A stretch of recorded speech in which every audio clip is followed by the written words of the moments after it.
తీవ్రంగా నష్టపోతున్నారని ఆటో డ్రైవర్లను ప్రభుత్వం ఆదుకోవాలని యూనియన్ నాయకులు వీరన్న మోహన్ ప్రభుత్వాన్ని డిమాండ్ చేశారు.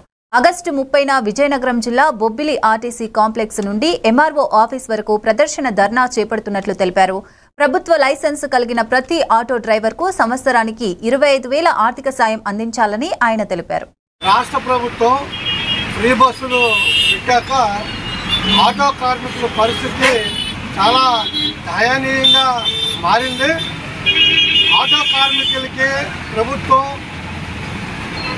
ఆదుకోవాలని శనివారం నాడు ఉదయం 9 గంటలకి బొబ్బిలి ఆర్టీసీ కాంప్లెక్స్ నుంచి ఎంఆర్ఓ ఆఫీసర్ ధర్నా ఉంది.